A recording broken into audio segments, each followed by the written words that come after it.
of the February 9th, 2021 minutes. I move they be approved. A motion, do we have a second? I'll second that motion. A motion and a second. Any discussion of those minutes? If not, all in favor, say aye. Aye. Opposed, the same. Motion passed. Council liaison report. Councilman Miller, way in the back. You naughty?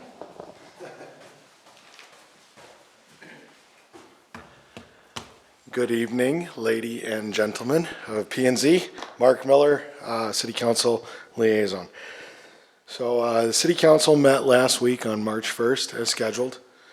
We had a special guest, Tyler Glenn of Bladek, the Executive Director, come in to talk to us about one of our short-term goals, which was how to incentivize or attract new businesses to come to the city of Breezy Point and plant roots.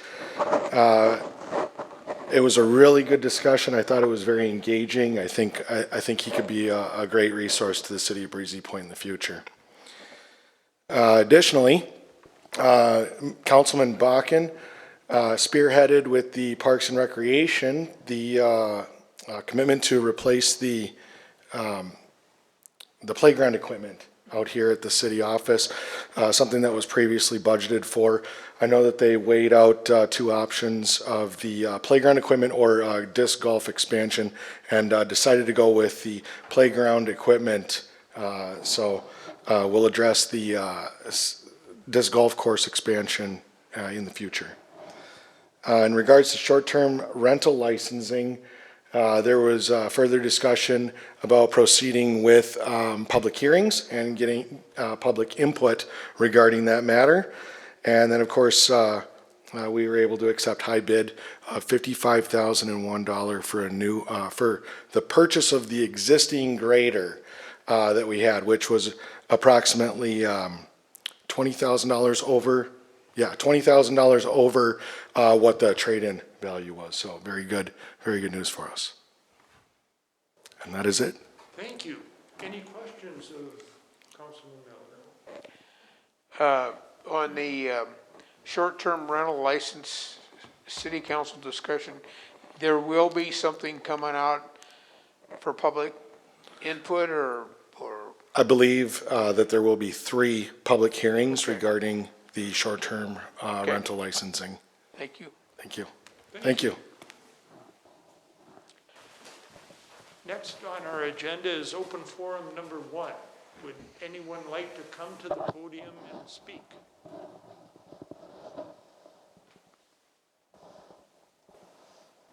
You'll have another opportunity later, but anyone?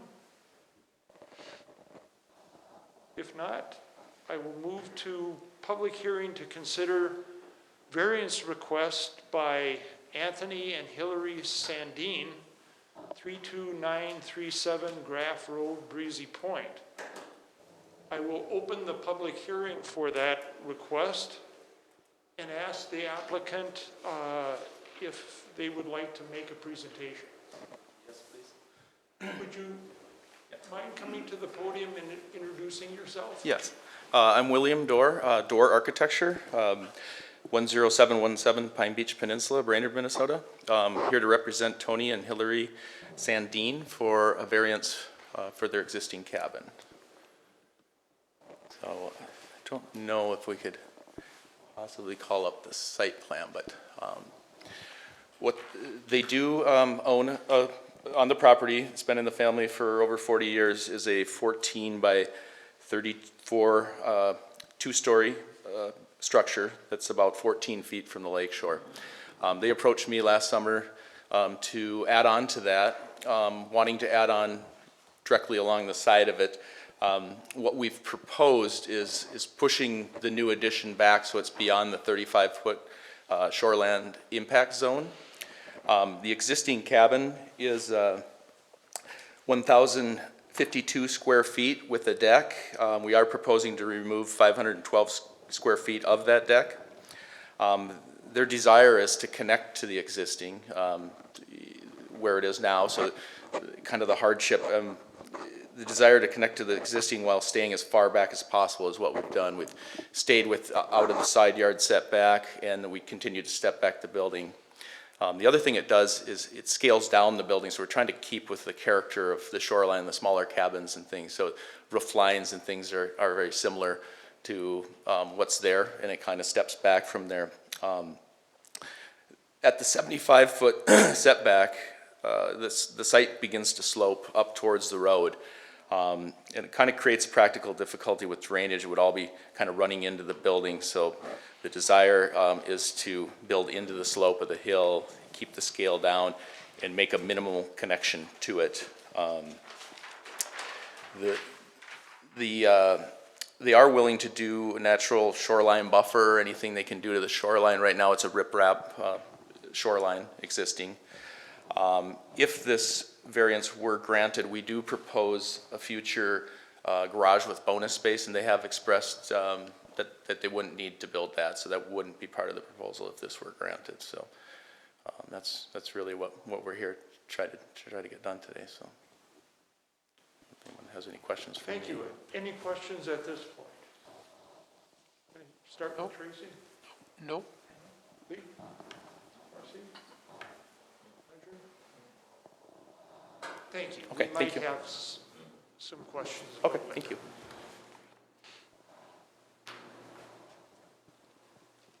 Jerry, would you do your staff review of this request? Sure. This variance request is 2021-002, and the applicant is Anthony and Hillary Sandine. Legal description is Lot 4 of Sunset Strip. The address is 32937 Graff Road. The PID number is 100406443, and the zoning of that piece of property is R2 on sewer. The request is to reconstruct the existing cabin, which is 14 by 34 with a lower level walkout on the existing footprint, and add a 20 foot by 22 and a 16 by 28 addition with decks. And the property is located at 32937 Graff Road, Lake Osawatomie. The lot is approximately 28,024 square feet. The existing cabin is like 13.3 by 33.6. It's basically, I believe, built in the 50s. I couldn't get any firm idea when it was built. The existing property file did not have any building permits for the cabin and or any of the decks. The cabin is considered a legal non-conforming use because it is located 7.5 feet from the ordinary high water mark and 2.3 feet from the property line. Also, an accessory building is on the property of 6.3 feet by 13 feet. That's approximately 50 feet from the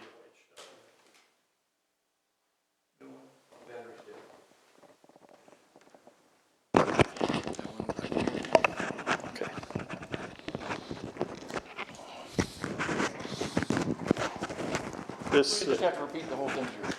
Kidding, just joking. This property slopes from west to east towards the lake shore.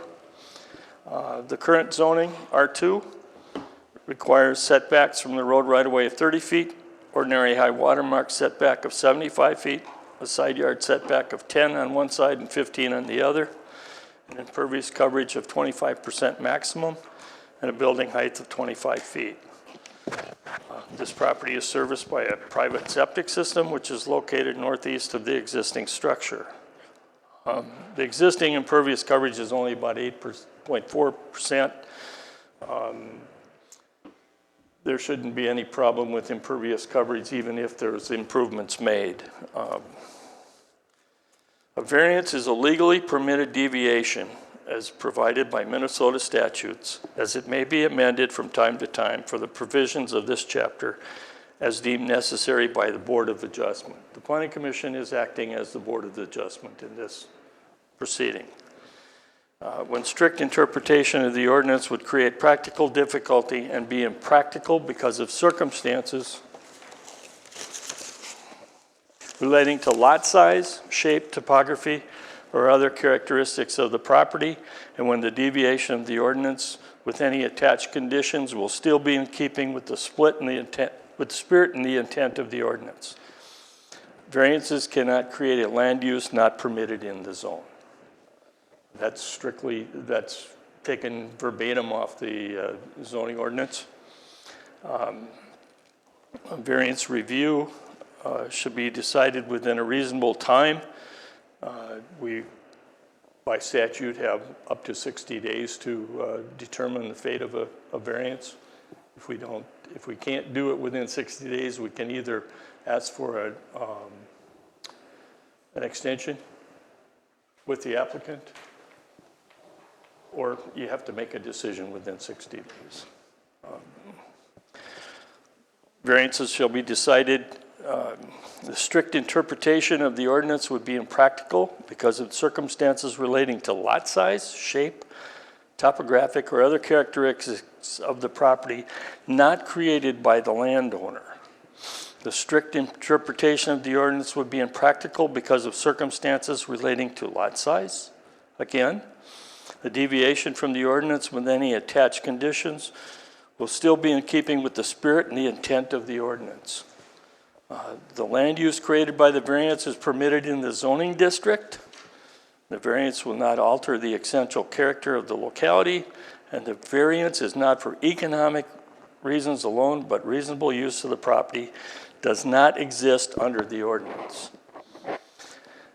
The applicant contends that the shape of the lot and the topography prohibit optional building alternatives. Findings to support the approval or denial. The following findings are provided for the board discussion in relationship to the approval of a variance request. The practical difficulty is due to the shape and slope of the lot. Your package contains a survey which shows basically the topography of the lot and the shape. Strict adherence to the ordinance will not allow additions to the existing structure. Variances is required to expand or enlarge non-conforming uses. The non-conforming use can only be increased in size by a variance. Proposed reconstruction and expansion is reasonable and is consistent with properties in the area. The following finding of fact may be used to support denial of the variance request. The commission finds no practical difficulty in the continued use of the existing structure provides for reasonable use of the property. The lot contains approximately 6,500 square feet of buildable area which conform to the ordinance. On your survey, there is a designated area that shows a building envelope where something could be built that conforms to all the conditions of the ordinance as far as setbacks are concerned.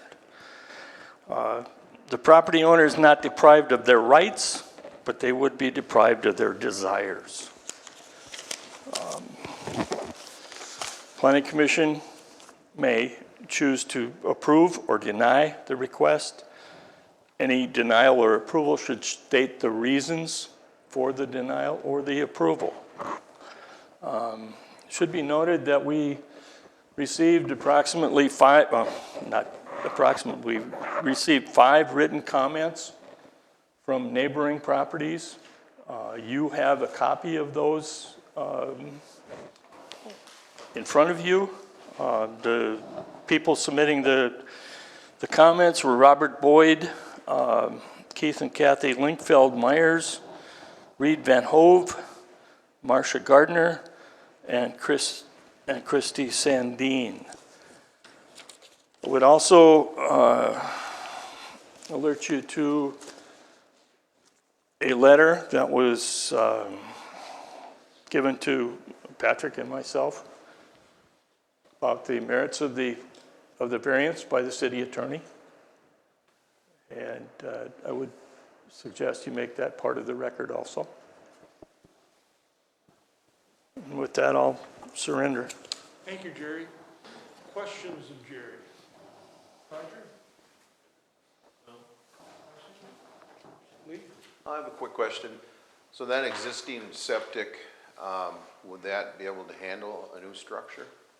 We haven't even got that far yet. Before any building permit would be issued, there would have to be a compliance done. There isn't anything in the property file that shows that that septic system has been inspected since it was installed. So I would assume it's probably not of sufficient size.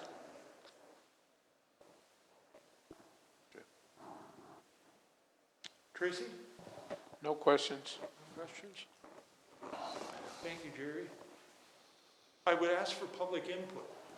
Would anyone here like to come to the podium and provide input to this request? Yes. I'm Ron Please. Engblom, and I live Okay. at 32975 Graff Road, and I'm actually 4 properties north of the Sandines, and I guess I'd like to see what the comments were by my neighbors about this project. Do you have those available? Thank you.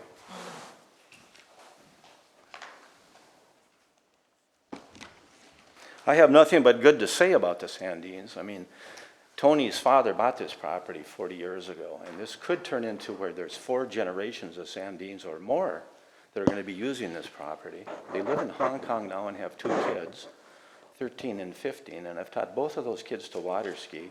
And if you were to design a magazine for lake families, the Sandines would be on the front cover. I've never seen people enjoy the lake so much, and if they could, they would certainly extend their season, but they're here for a short time. I only think it's going to add to the neighborhood and improve the value of everybody's home. If you drive to the north end of our lake, you'll see an exact clone of what they have now that was there for many years, and now they've added on and made a big 2-story home out of it. It was sitting, I think, probably 6 feet from the water. So I don't see any reason that you wouldn't give the variance to them so that they could enjoy the property, and certainly I think at some point in time they're going to be permanent year-round residents here, I'm assuming, at some point in time. So I don't see any reason not to give them the variance so they can enjoy it. Thank you. Anyone else like to provide public input to this request? Mark?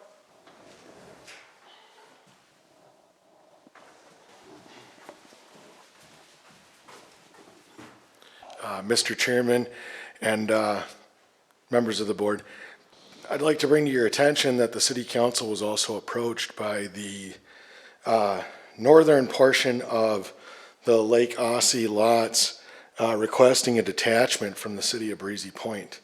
So with them requesting a detachment to go to Ideal Township, why would they pursue, if otherwise, a variance on this property if they weren't planning to be part of the city?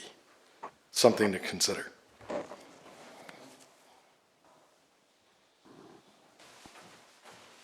Anyone else?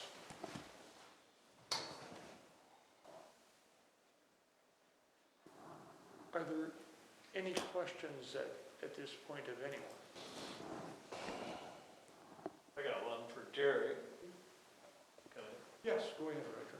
Crow Wing County or the DNR enforces the 75-foot setback. The city enforces the 75-foot setback. The DNR was notified of the hearing. We have not received anything from them as far as written comments is concerned. But it's our responsibility to enforce the 75-foot OHW. That 75-foot OHW is not only city ordinance, it is state shoreland ordinance. I would just make a comment that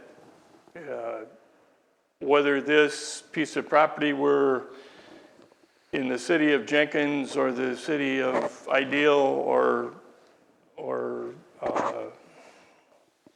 Morrison County, this specific proposal would need a variance no matter where it is, because it is not conforming to any shoreland ordinances that are out there.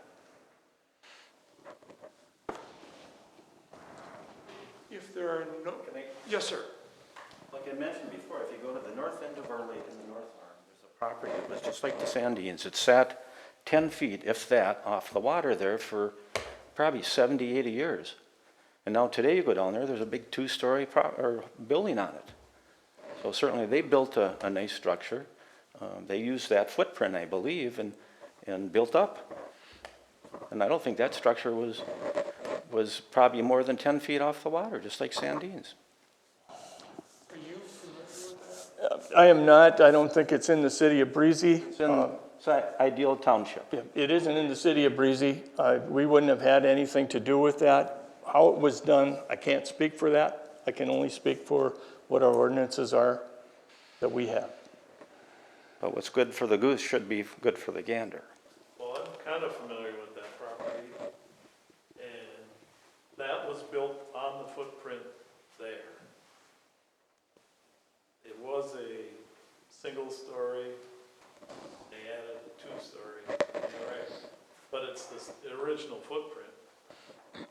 They didn't make it any bigger. It went up. It went up, as they came here.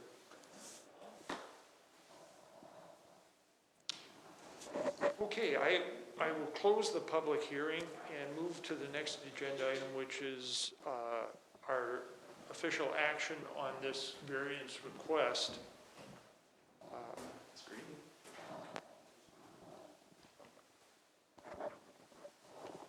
Keep going. Okay. I would entertain a motion if anyone is ready. Well, I would make a motion to deny the current proposed changes just based on two facts. One, that they do have 6,500 square feet of buildable area that would allow them to be compliant with their building code and ordinance. And that it's not depriving them of their rights to utilize the property, but it does require them to move to the buildable portion of the property. We have a motion. We have a second. I'll second it. Second by Roger. Discussion of that motion. How about we start with you, Tracy? I will waive my right now. Okay. Lee? Nothing at this time. Roger? I agree with Marcy. It's where the existing little 12/6 building or whatever, be a perfect spot and be within the 75 feet. That's just my comment. Marcy, do you have anything further to add? No. Okay, Tracy? I have a kind of a philosophy thing. We've got some rules and regulations. And to me, I would agree with Marcy, if we do this, that's in violation of those rules and regulations. So it would seem to me that the public, the state, if they don't like the rules and regulations, ought to change them. But they aren't changed.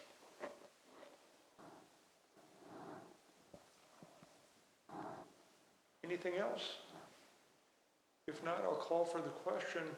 All in favor of the motion, say aye. Aye. Opposed? Same. Motion passed.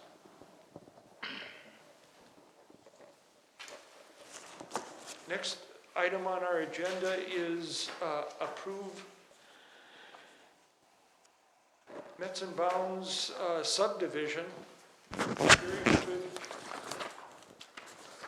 explain that to us a little bit? I'll try. Okay.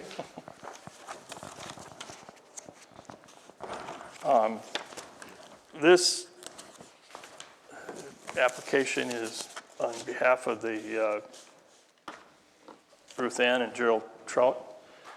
The property originally started out to be the log shop. There's a house behind the log shop, and then there's a barn. They have sold off the front piece to Schmidt Roofing. It was the former log shop, and now have a purchase agreement to sell off the portion with the house. And in order to do that, we would need to approve a lot split. It's a simple administrative lot split, but it needs to come in front of the planning commission. It doesn't require a public hearing. You have in your package a survey showing the 3 parcels that are there, the log shop parcel, the one tract with the barn and one tract with the house. The L-shaped parcel is the one that's being sold. All 3 of these parcels, after the split, will conform to minimum lot sizes that are prescribed by the ordinance. Should also be noted that that area is serviced by sanitary sewer. So staff would recommend approving the lot split. Thank you, Jerry. We have a recommendation from staff. I would entertain a motion. I would make the motion to, let's see, what do we want to do? Approve the meets and bounds subdivision as submitted. Okay, we have a motion. Do we have a second? Second. Have a motion and a second. Discussion of motion. Just one question for Jerry. These lot sizes now, Jerry, will be big enough for, These lot sizes conform to the ordinance. They're bigger than what is required. okay. The fact that they can get down to smaller lot sizes because it is serviced by sanitary sewer. Oh, okay, all right. Any other discussion? If not, all in favor of the motion, say aye. Aye. Opposed, same. Motion passed. Open forum number 2. Would anyone like to come to the podium during open forum number 2?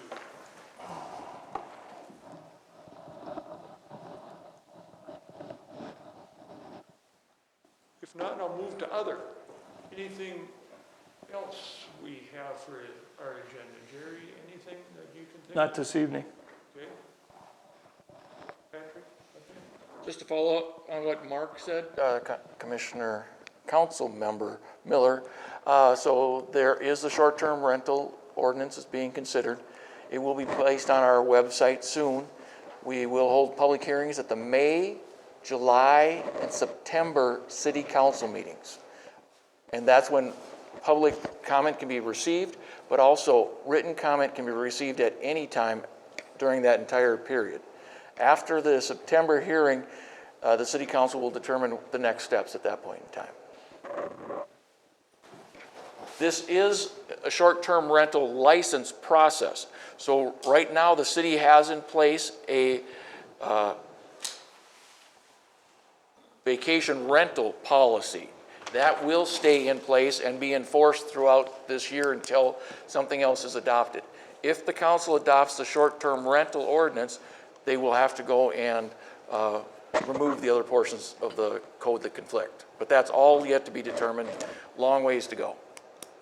Patrick, when we discussed it, I remember there being a concern about the city's ability to supersede the counties. Has that been resolved? Well, that's always been resolved. The city has the right to be stronger than the county's ordinance. That's always, we can be more restrictive. Okay. Can I address that? Actually not. It's not open to the public. Okay. I can't address what you just said, sir? It's not open to the public, no, sir. Because it's never been enforced. That would have had to happen under open forum number 2. Anything else for the agenda tonight? If not, I'll adjourn the meeting. Thank you, everyone.